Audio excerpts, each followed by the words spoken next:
1911ರಲ್ಲಿ ರೋಮ್ನ ಸುರಂಗದ ಒಳಗಡೆ ಮಿಸ್ ಆದ ಜೆನೆಟಿ ರೈಲು. ಆಮೇಲೆ ಏನಾಯ್ತು ಗೊತ್ತಾ?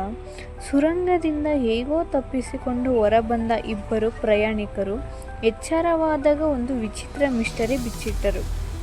ಅವರು ಸುರಂಗದ ಹತ್ತಿರ ಹೋಗ್ತಿದ್ದ ಹಾಗೆ ಎಲ್ಲಿಂದಲೂ ವಿಚಿತ್ರವಾದ ದಟ್ಟವಾದ ಬಿಳಿ ಹೋಗಿ ಇಡೀ ಟ್ರೈನನ್ನು ಆವರಿಸಿಕೊಳ್ತಂತೆ. ಅದನ್ನು ನೋಡಿ ಫುಲ್ ಭಯ ಬಿದ್ದು ಆ ಇಬ್ಬರು ಪ್ಯಾಸೆಂಜರ್ಸ್ ಚಲಿಸುತ್ತಿದ್ದ ರೈಲಿನಿಂದ ಹೊರಗಡೆ ಧುಮುಕಿದ್ರು. ಅವರು ಕಣ್ಣು ಮುಚ್ಚಿ ಬಿಡುವುದರೊಳಗೆ ಇಡೀ ರೈಲು ಆ ಹೊಗೆಯ ಜೊತೆ ಮಾಯ ಆಗಿತ್ತು. ಆದರೆ ಅಸಲಿ ಟ್ವಿಸ್ಟ್ ಇರೋದೇ ಇಲ್ಲಿ.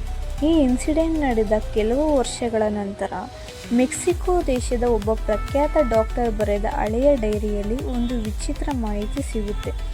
ಅದರಲ್ಲಿ 1840ರ ದಶಕದಲ್ಲಿ, ಅಂದರೆ ಈ ಘಟನೆ ನಡೆಯುವುದಕ್ಕಿಂತ 20 ವರ್ಷಗಳ ಮುಂಚೆಯೇ ಮೆಕ್ಸಿಕೋ ಆಸ್ಪತ್ರೆಗೆ 104 ಜನ ಇಟಾಲಿಯನ್ ಪ್ಯಾಸೆಂಜರ್ಸ್ ದಾಖಲಾಗಿದ್ರಂತೆ.